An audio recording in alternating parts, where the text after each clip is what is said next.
Welcome.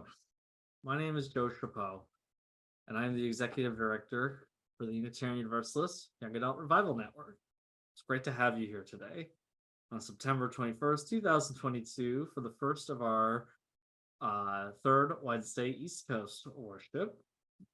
So we're welcoming people across the United States, and I'm so excited to have you here today because this is the first in our worship series this year where we are going to focus on putting the revival in Young Adult Revival Network. We're going to spend the year exploring this concept. It is vast, it is deep, it is so rich. And ultimately, we're going to determine what it means for us to call ourselves a revival network.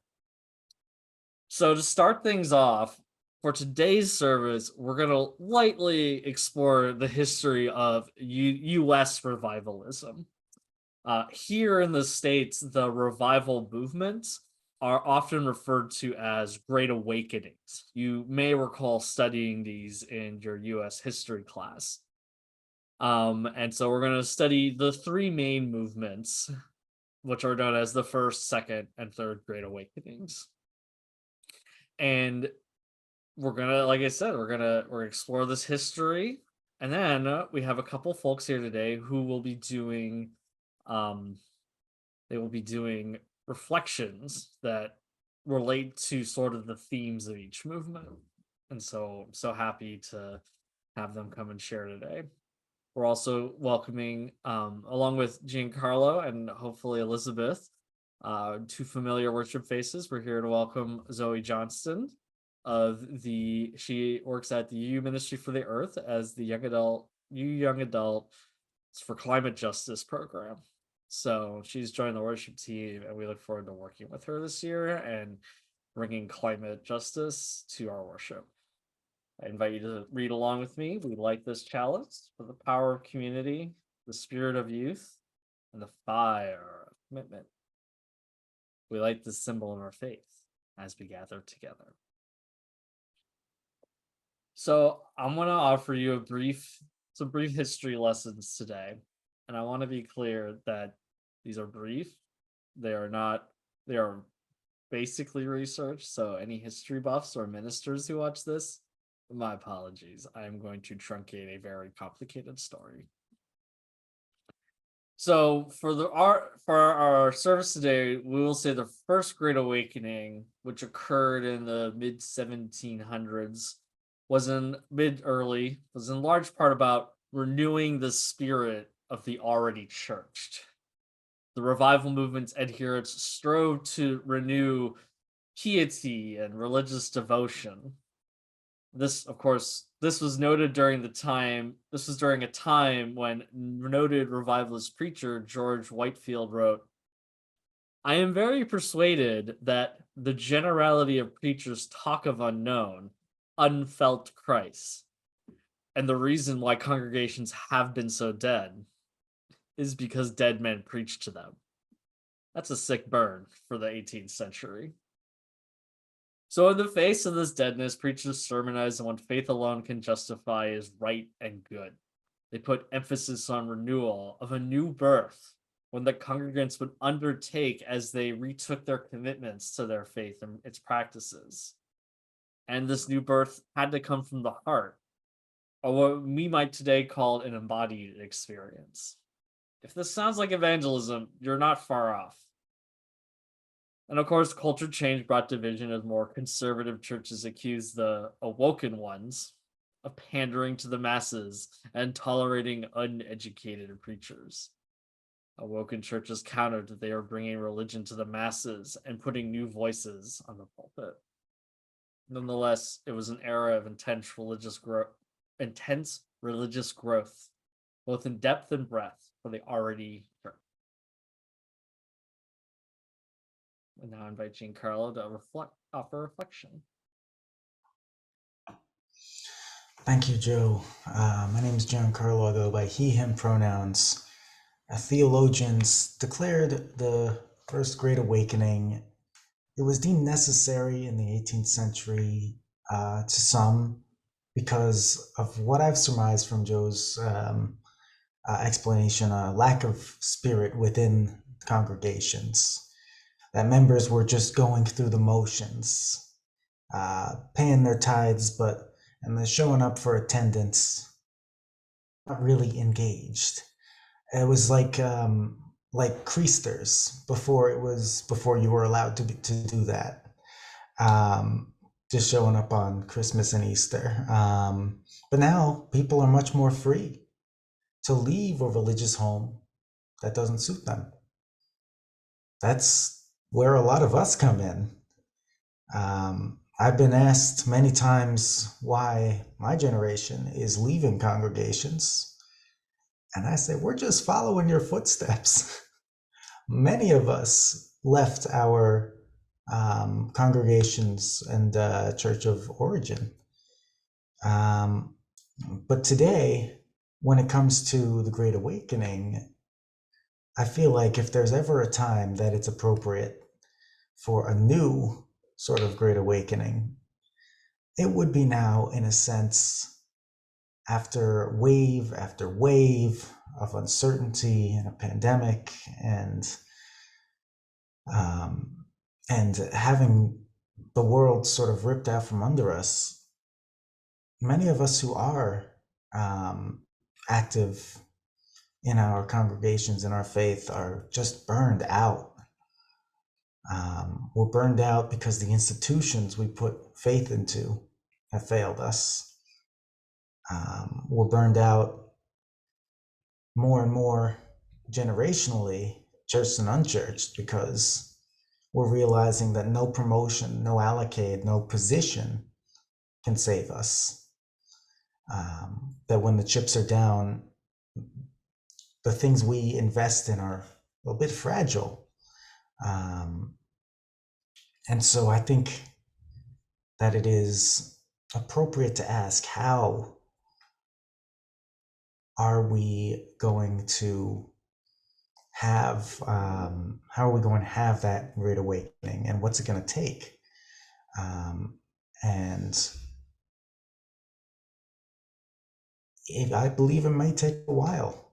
I was just meeting with a board of trustees of my congregation, and we are talking about how small victories are still victories. That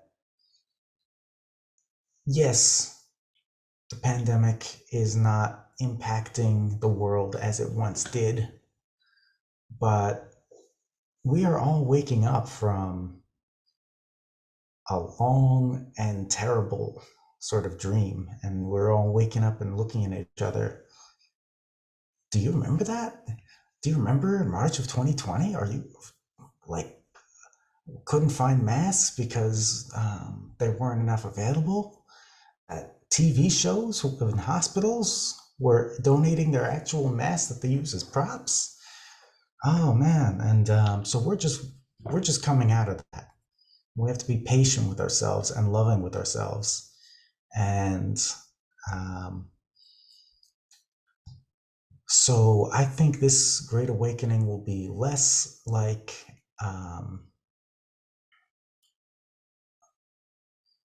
the one of the 18th century, worrying about doom and gloom and damnation, and more of a slow process. We will get there, and we will get there together.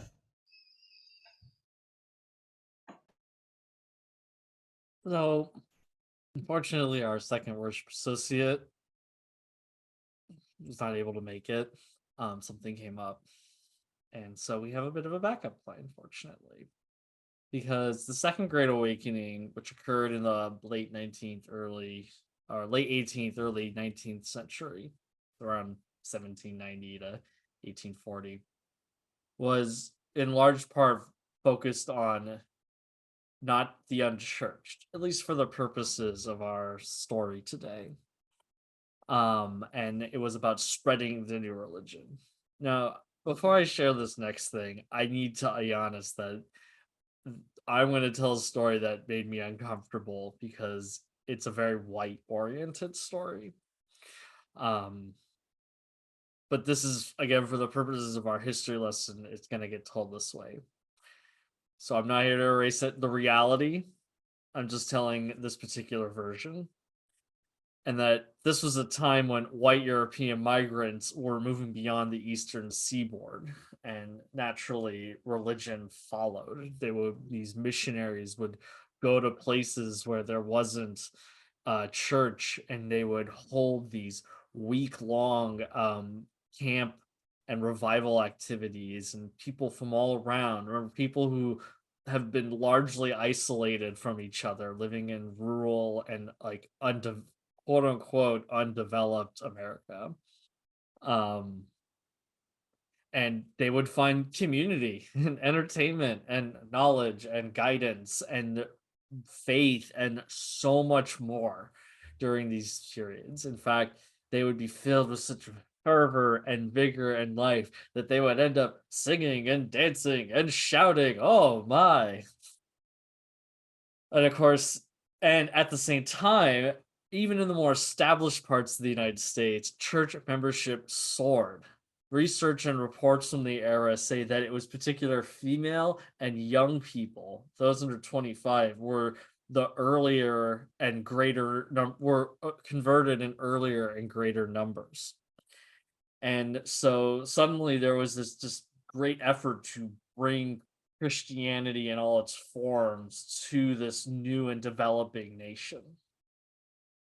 So today I want to invite anyone who's willing to share their story about how they became Unitarian Universalists. So for those who don't know my story, basically when I was 10, my father brought me to the Unitarian Universalist Society of San Francisco. Now, my father literally grew up here in the Bay Area and turned 18 on April 30th, 1967. The next day, the Summer of Love started in the Haight-Ashbury. So, like many hippies and youth of his era, he left the French Catholic religion that he was raised in and wanted to find a place that would give his children the moral and ethical grounding, but without the dogma and to make you feel bad. And at first I liked church, but I will honestly say it wasn't until I started participating in the regional youth retreats known as cons, and where I'd spend weekends in a church with a whole bunch of people my age, bunch of teenagers, that I suddenly felt a part of this community and religion. It was a powerful experience. All right. So the last great awakening, again, for the purposes of our story, occurred in the mid to late 19th century, 1850 to the 1890s. And it was this point where churches stopped focusing on individuals, where wasn't so much about you have to be religious, you have to be a better Christian, you have to be more devoted to God. Rather, it turned the focus outward and there was a shift in emphasis to the social sins of the era. This included like rise in the belief that poverty is not a personal failure, but possibly a societal failure. That the way culture and community of the United States was structured was causing the grief and misery of all sorts of people. And again, this is 1850s we're talking. The idea that the government could address these issues, this was a new idea. This is like, oh, we can possibly change this stuff. And so this was an era when social activism was flourishing. Many seeds were planted of community organizations that would go on to lead civil rights movements all throughout US history. And obviously, this was during an era when the conversation around slavery was finally shifting from states' rights to this is just morally repugnant and unacceptable. Now, there are some other stuff going on at the same time around the second coming of Christ, the idea that he was going to be there. And so we had to make this earth like a heaven for all of us and take care of the planet. So in the air was it's like religion started just in an inward, immediately touched the people around them, and now it's like reaching out to here in what is at this point an 80-year-old country.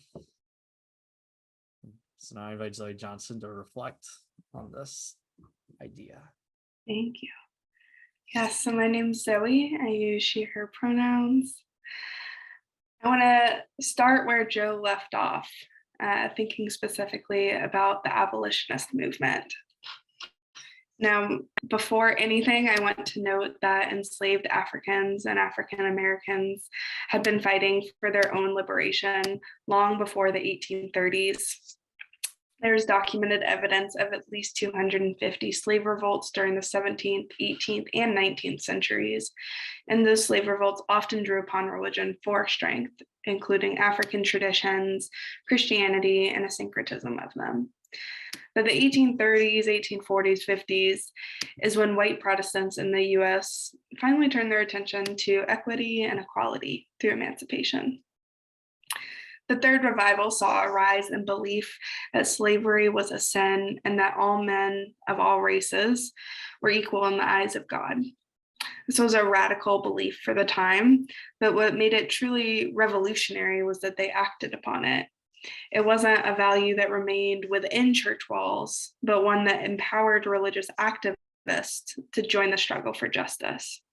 Some examples of this include William Lloyd Garrison publishing his newsletter, his anti-slavery newsletter, The Liberator, or Angelina Grimke writing an appeal to the Christian women of the South.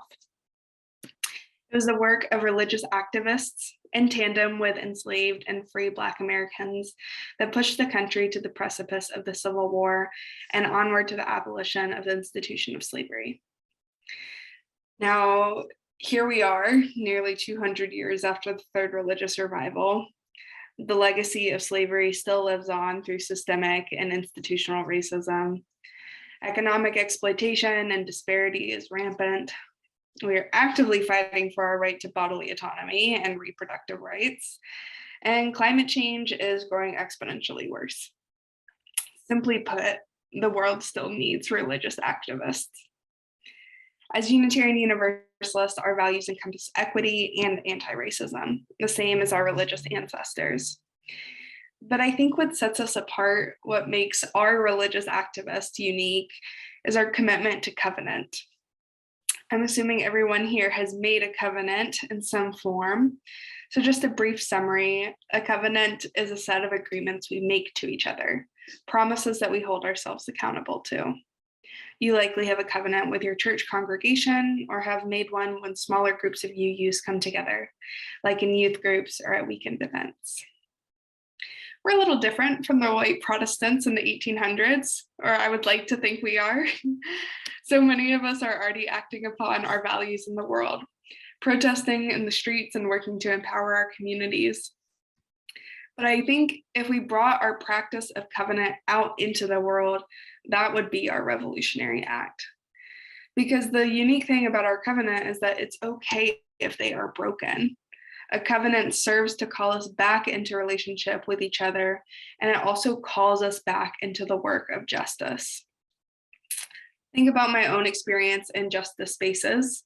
For those of you who don't know me, I'm the coordinator of the UU Young Adults for Climate Justice. And I can say that it is so exciting and gratifying to be around people that feel as passionately as you do that things can be better. Like there is another world possible. But there's also a prime possibility for conflict because we are showing up as our full selves. We are working around these tender topics, and we're also proposing different strategies of how to respond to oppression. So there's like plenty of interpersonal and intergroup conflict that makes just this work just really hard. But I think that our commitment to covenant makes working through conflict easier. Covenants remind us that relationships can be repaired if there is work to address the harm that's been done. And the thing is, we don't necessarily have to have formal covenants with the people we're organizing with in order to practice the spirit of covenant. If the covenant, pardon me, I need some water. If the covenant that holds us together is simply working for liberation, our relationships are repaired in order to return to that shared agreement. Give me 1 second.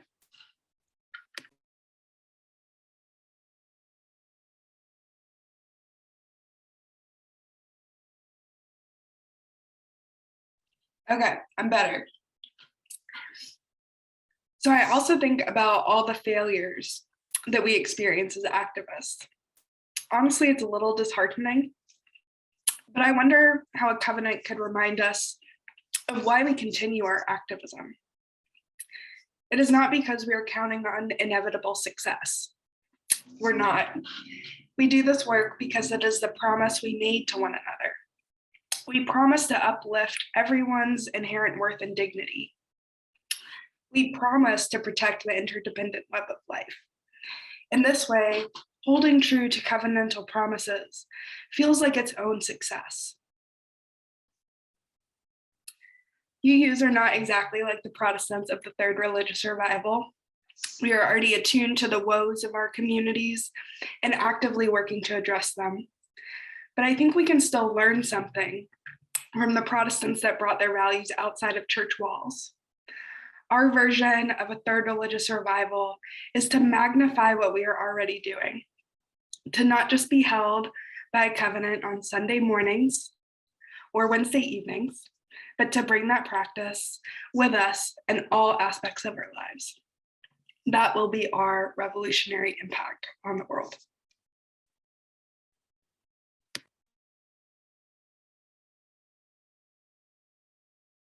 So that was so wonderful. Thank you for that beautiful reflection. So we're going to close up our worship today. And before we do though, the dates and the details of all these things are fudgy at best. And, we're talking about things that happened a long time ago. But, there's been more great religious movements since these eras. Think of the 1960s when Eastern spirituality started flourishing here in the West, or in the 70s and 80s when evangelical Christianity became one of the most popular religions. This is no excuse for the harm that religion has unfortunately caused a lot of people. So there's still an open question. Where does UUYARN show up in this? I don't have an answer right now, but I know that as we continue to explore this concept and try to understand our place in the story, that pretty soon we will have an answer, and it's gonna inspire us like nothing else. So thank you to Zoe and Giancarlo for helping put on today's worship. I want to thank David for sharing as well. Our closing words are Through Our Temporary Lives by Carl G. Seberg. And they go, through our temporary lives, the great currents of history run. Let us keep the channels open and free, so not to obstruct purposes greater than our own. Let us keep our minds set upon the high goals that here bind us into one sharing fellowship of loving hearts. Amen.